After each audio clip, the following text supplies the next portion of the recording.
আহ, আহ, আহ। আজকাল দিনগুলোই একদমই ভালো যায় না, কাজকর্মে কোনো মনই নেই, তাই ঘুম থেকে উঠতেও অনেক দেরি হয়ে যায়। সব কিছুতেই কেমন যেন একটা উদাসীন ভাব চলে এসেছে। কাকা গ্রাম ছেড়ে শহরে স্থায়ী হওয়ার পর থেকে এই সমস্যাটা যেন বেশি করে বেড়ে গেছে আমার। আচ্ছা সুনির্মল, তোর কি হয়েছে বলতে শুনি। আজকাল কোনো কাজকর্ম তো করছিস না, বরং সারাদিন শুয়ে বসে কাটিয়ে দিচ্ছিস। কাকা জানি না কেন আমার কোনো কিছুতেই ভালো লাগছে না। তোকে নিয়ে তোর পারা গেল না, ছবি আঁকাটাও তো বন্ধ করে দিয়েছিস। এমন করে কি আর চলবে? সব কাজের জন্যই তো মন শান্ত থাকা দরকার, কিন্তু আজকাল কিছুতেই মন স্থির করতে পারছি না। দেখ সুনির্মল, তোকে আমি একটা কথা পরিষ্কার করে জানিয়ে রাখছি, কাজ বাজ না করলে আমার এই বাড়িতে বসে তোকে আর খাওয়াতে পারবো না। কিন্তু কাকা, আমি তো এই ছবি আঁকা ছাড়া অন্য কোনো কাজ পারি না। তোকে তো আমি অন্য কোনো কাজ করতে বলছি না, ছবিটা ঠিক মতন আঁকলে তো 2 পয়সা রোজগার হতো। বাড়িতে 3জন মানুষ, অথচ কারো কোনো আয় রোজগার নেই। এইভাবে আর কতদিন চলবে? হুম, ঠিক আছে, দেখছি আমি কি করা যায়। ছবি আঁকা থেকে নিজেকে সরিয়ে নিয়েছি তা প্রায় বছর হয়ে গেল। আসলে মনের দিক থেকে একদমই সুস্থ নেই। এর আগে ছবি এঁকে কাকার কাছে দিতাম, কাকা ছবিগুলো বিক্রি করে আমাকে কিছু কিছু টাকা দিত। কিন্তু আঁকাআঁকি বন্ধ করে দেওয়ার পরে হাতে একদমই টাকা নেই। মন মরা হয়ে হাঁটতে হাঁটতে মোড়ের কাছে চায়ের দোকানে এসে দাঁড়াই। লক্ষ্য করিনি যে পিছন থেকে কয়েকবার ডাক দিয়েছে বন্ধু শুভকর। আচ্ছা, তোর কি হয়েছে বলতো সুনির্মল? সারাদিন ঘরে পড়ে থাকিস, দেখা না এই পিছনে এসে এতবার ডাকাডাকি করছি, কিন্তু তুই শুনতেই পাচ্ছিস না। কিছুই ভালো লাগে না রে শুভঙ্কর, জানি না কি হয়েছে আমার, কোনো কাজকর্মে মন বসে না আজকাল। তার উপর সকাল বিকেল উঠতে বসতে কাকার কথাই শুনতে হয়। তা তো শুনতেই হবে, গ্রাম ছেড়ে শহরে এসেছিস, বাসা ভাড়া কত পড়ে জানিস? অন্তত পরিবারের একটা লোকের তো দরকার যে আয় রোজগার করবে। ভাবছি নতুন কোনো কাজ দেখব। আমি বলি কি, তুই যেটা কমফর্টেবল সেই কাজটা কর। তোকে দিয়ে তো ছবি আঁকা বেশ হয়, ওটাই ঠিকভাবে চালিয়ে যা না। কিন্তু ছবি আঁকা ছেড়ে দিয়েছি তো সে প্রায় বছর হতে চললো। রং, তুলি, বোর্ড, পেপার কিছুই তো এখন আর নেই রে। আর এইসব কিনতেও তো বেশ কিছু টাকার দরকার, এদিকে হাতে একদমই টাকা নেই। তুই একটা কাজ কর সুনির্মল, আমি তোকে কিছু টাকা দিচ্ছি, এই টাকাগুলো রাখ, আর এক্ষুনি গিয়ে তোর যা যা দরকার তাই কিনে নিয়ে আয়। দেখ শুভকর, এসবের কিন্তু দরকার ছিল না, তুই শুধু শুধু টাকা নষ্ট করছিস। টাকাগুলো নষ্ট করছি এটা তোকে কে বললো? মনে কর টাকাগুলো আমি তোকে ধার হিসেবে দিলাম, পরে যখন ছবি বিক্রি করে আয় করবি তখন নেই শোধ করে দিস।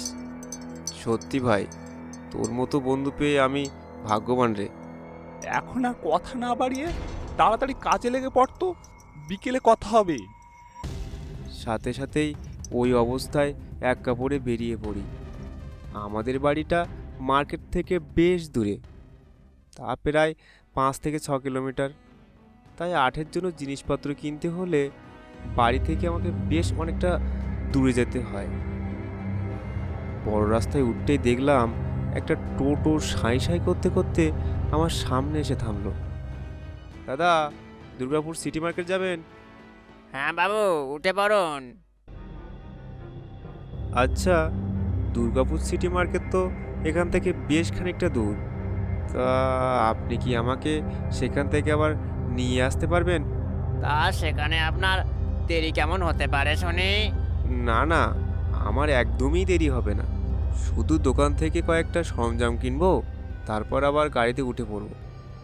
তাহলে তো কোনো অসুবিধা নেই, তবে আমার ভাড়াটা একটু বাড়িয়ে দিবেন, বুঝতেই তো পারছেন। ঠিক আছে, কোনো সমস্যা নেই, আপনার ভাড়া আমি বাড়িয়েই দেব। বিকালে নরম রোদে সাঁই সাঁই করে ছুটতে লাগলো আমাদের টোটোটা। রাস্তার পাশের বাড়িঘর আর গাছগুলো যেন বিদ্যুতের বেগে পিছনের দিকে সরে যাচ্ছিল। দুর্গাপুর পর্যন্ত যেতে প্রায় বেশ টাইম লাগে। জানি না আজকে কেন এর থেকে বেশি সময় লেগে গেল। কেনাকাটা শেষ করে ফিরে আসার জন্য গাড়িতে উঠতে যাব, দেখতে পেলাম চারিদিকটা অন্ধকারের চাদরে নেমে এসেছে। ইস, একদমই দেরি হয়ে গেল। চারিদিকে একেবারে অন্ধকার নেমে এসেছে। একটু অন্ধকার তো হবেই, পথ তো আর কম না। হ্যাঁ, তা আপনি ঠিকই বলেছেন দাদা। তবে আপনি চিন্তা করবেন না, আপনাকে সাবধানে বাড়িতে পৌঁছে দেওয়ার দায়িত্ব আমার। আর এ পথে আমি তো আর আজকে গাড়ি চালাই না, আমার বাবা, তার বাবা, তার বাবার বাবা। লোকটাই একা একাই কথা বলে যাচ্ছিল। একটা সময় বেশ বিরক্তি লাগছিল আমার, তাই আর ওদিকে কান দিলাম না। আসলে বাবা মা মারা যাওয়ার পরে আমি একেবারেই অনাথ হয়ে যাই। তখন আমরা সবাই গ্রামে থাকতাম। সেদিন কি একটা কাজে যেন শহর যেতে হয়েছিল। বাড়িতে ফিরে আসতেই শুনতে পাই বাবা মা আর আমার ছোট বোন আগুনে পুড়ে মারা গেছে। তারপর থেকে আমি কাকার আশ্রয়ে রয়ে গেলাম। নিজ মনে কথাগুলো ভাবতে ভাবতে হঠাৎ কখন যেন দু চোখ জুড়ে ঘুম চলে এলো। হঠাৎ করে একটা ফিনফিনে চিকন মেয়ের কণ্ঠস্বর যেন আমার কানে ভেসে এলো। উফ, উঠে দেখতে পাই গাড়ির ড্রাইভার পাশে দাঁড়িয়ে রয়েছে। কি হলো দাদা, গাড়িটা থামিয়ে রেখেছো যে? একটু টাইম লাগবে বাবু, গাড়ির ইঞ্জিনটা একটু একটু ডিস্টার্ব করছে। আপনি কিছুক্ষণ গায়ে হাওয়া বাতাস লাগান, আমি এক্ষুনি এটাকে ঠিক করে ফেলছি। গাড়ির পিছন দিকে দুটো লাল আলো জ্বলছিল। হাঁটতে হাঁটতে সেখানে এসে দাঁড়াই। দাদা, হঠাৎ সেই ফিনফিনে গলার কণ্ঠস্বরটা আবারও ভেসে আসে, কিন্তু ঠিক কোন দিক থেকে কণ্ঠটা ভেসে এলো তা বুঝতে পারলাম না। দাদা, সুপর্ণা? হ্যাঁ, এটা তো সুপর্ণারই গলা। এটা কিছুতেই আমার ভুল হতে পারে না। কোথায় তুই? দাদা, আমি এখানে। গাড়ির পিছন দিকে লাল দুটো আলোর রোশনি যেখানে গিয়ে পড়ছে সেখানে আবছা একটা ছায়ামূর্তি দেখতে পেলাম। আর দেখেই বুকের ভিতরটা যেন হো হো করে উঠল। আমার ছোট বোন সুপর্ণা। এ কি সুপর্ণা, তুই এখানে কি করছিস? দাদা, জানিস মা বাবা সব সময় তোর জন্য কান্না করে। আজকে চল না আমার সাথে, একটু মা বাবার সাথে দেখা করে আসবি। মা বাবা? আমি মা বাবার সাথে দেখা করতে পারবো? আয় আমার সাথে। জানি না কোন এক অদৃশ্য মায়া যেন আমাকে তখন আষ্টে পেষ্টে বেঁধে ফেলেছে। এক পা দুপা করে আমি অন্ধকারের ভিতরে সুপর্ণাকে অনুসরণ করে হেঁটে চললাম। ঠিক কতক্ষণ এমন হাঁটলাম জানি না। একটা ফাঁকা জায়গায় এসে সুপর্ণা হঠাৎ থেমে যায়। দাদা, তুই এখানে দাঁড়া, আমি মা বাবাকে ডেকে নিয়ে আসছি। কিন্তু বোন, মা বাবা এখানে কি করছে? এই ঘন রাত্রিবেলা ঘুরে বেড়ানো তো ঠিক না। সুপর্ণা, কি হলো, শুনতে পাচ্ছিস আমার কথা? কথাগুলো যেন এতক্ষণ নিজের মনে মনেই বলে যাচ্ছিলাম। সামনে তাকাতেই দেখি কোথায় সুপর্ণা। সামনে ঘন অন্ধকার ছাড়া তো আর কিছুই নেই। ওখানে তোর খুব কষ্ট হয়, তাই না রে সুনির্মল?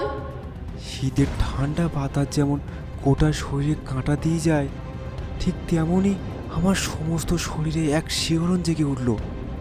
সেই মায়া ভরা কণ্ঠস্বরটি আজকে কত বছর পরে কানে বাজলো। তাকিয়ে দেখি আমার পিছন দিকে তিনটি ছায়ামূর্তি দাঁড়িয়ে আছে, কিন্তু তারা তিনজনেই আমার দিকে পেছন ঘুরে আছে। তবে তারপরেও আমার বুঝতে অসুবিধা হয় না, এরা আমার বাবা মা আর ছোট বোন। মা, তোমরা কেন আমাকে ছেড়ে চলে গেলে? কি করব বল, সবই যে অদৃষ্ট। তা না হলে কি আমরা তোকে একা ফেলে চলে যাই? আর কত মিথ্যে কথা বলবো কি? এবার তো অন্তত সত্যিটা বলো। আমি আর কি বলবো, তোমার ছেলে তুমিই বলো। বাবা, তোমরা আমাকে কোন সত্যটা বলনি? কি এমন কথা? তোর কি মনে হয় সুনির্মল, আমরা কি সত্যি সত্যি আগুনে পুড়ে মারা গেছি? প্রতিবেশী, পরিজন, কাকা সবাই তো এই কথাই বলেছিল যে তোমরা আগুনে পুড়ে। না না না, আমরা আগুনে পুড়ে মারা গেলেও ওই আগুন কিন্তু এমনি এমনি লাগেনি। সেদিন আমাদের ঘরে ওই আগুনটাই ইচ্ছাকৃতভাবে লাগানো হয়েছিল, আর এটা লাগিয়েছিল তোর কাকা পরমেশ। তুমি কি বলছো বাবা এসব? তোর কাকা একজন লোভী আর স্বার্থপর স্বভাবের মানুষ। সেদিন বিকালে দাঁড়াও মা, সব কথা তো তোমরাই বলে দিলে, এবার আমাকে এইটুকু বলতে দাও। কোনো একটা কারণে আমি কাকার ঘরের সামনে দিয়ে আসছিলাম। হঠাৎ ঘরের ভিতর থেকে কাকার কণ্ঠস্বর শুনতে পাই। কাকা কাকিমাকে বলছিল বিশ্ববাজারে তোর আর্ট করা ছবির লক্ষ লক্ষ টাকা দাম। কিন্তু তাতে কি, এই টাকার তো কোনো ভাগ তারা পাবে না। তাই তারা ষড়যন্ত্র করে যে আমাদেরকে মেরে তোর দায়িত্ব তারা নেবে। এত বড় লোভী, স্বার্থপর আর নীচ! মানে মানে সেদিন তোমাদের কোনো স্বাভাবিক মৃত্যু হয়নি, বরং তোমাদেরকে খুন করা হয়েছিল। আর এই খুনি আমার কাকা। হ্যাঁ সুনির্মল, আমার ভাইয়ের হাতে আমাদের তিনজনকে মরতে হয়েছে। বাবা, মা, বোন, আজ কতদিন আমি তোমাদের মুখ দেখিনি। একটিবার আমার দিকে অন্তত ঘোরো। কেন সবাই পিছন ফিরে আছো? নিশ্চয় আমাদেরকে তুই দেখতে পাবি বাবা। তোকে আমরা আর ওই পাষণ্ডটার কাছে রাখবো না, আমাদের সাথে নিয়ে যাব। কি কি তোমাদের সাথে? বলতে না বলতেই আমার সামনে থাকা ওরা তিনজন আমার দিকে ঘুরে দাঁড়ায়। সাথে সাথেই যেন আমার পায়ের নিচ থেকে মাটি সরে গেল। বাইরে কনকনে ঠান্ডার ভিতরেও আমি দরদর করে কাঁপতে শুরু করি। সামনে আমার তিনজন আপন মানুষ, কিন্তু তাদের মুখের দিকে তাকালে বুকটা কেঁপে ওঠে। তিন জোড়া ধবধবে সাদা চোখ আমার দিকে তাকিয়ে আছে। এক পা দুপা করে তিনটে মূর্তি আমার দিকে এগিয়ে আসতে শুরু করলো। না না, আমি তোমাদের সাথে যেতে চাই না, আমার কাছে এসো না। না সুনির্মল, তোকে আর আমরা ওর কাছে রাখবো না, তোকে আমরা নিয়ে যাব। না না বাবা, এটার কোনো মতেই সম্ভব না। আমি একাই ভালো আছি বাবা। আয় দাদা, আমাদের সাথে আয়, অনেক মজা হবে। আয় বাবা, তোকে কতদিন আদর করে খাবার খাওয়াইনি। আয়, আমরা একসাথে বেশ ভালো থাকবো। আমি ভয়ে রীতিমতো কাঁপতে কাঁপতে এক পা দুপা করে পিছনে থাকি। এক সময় আমার হাতে ধরে থাকা আটের জিনিসগুলো ঝরঝর করে মাটিতে পড়ে নষ্ট হয়ে গেল। না না, আমি যেতে চাই না।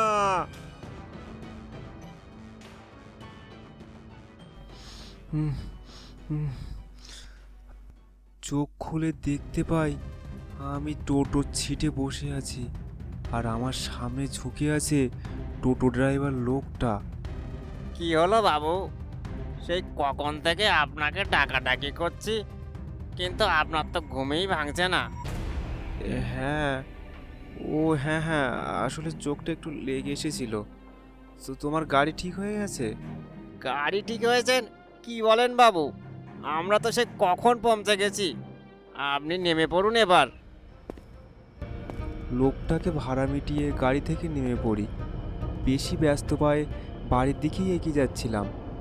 কাছাকাছি যেতেই একটা দৃশ্য দেখে আমার চোখটা আটকে যায়। দুজন পুলিশ আমার কাকাকে হ্যান্ডকাপ করে পরেই তাদের জিপে তুলছে। নিশ্চয়ই ভাবছেন আমরা কেন আপনার কাকাকে তুলে নিয়ে যাচ্ছি। হ্যাঁ, মানে কেন? এতদিন একসাথে থাকার পরেও কিছু বুঝলেন না? আপনার বাবা মা আর বোনকে আপনার কাকাই খুন করেছে।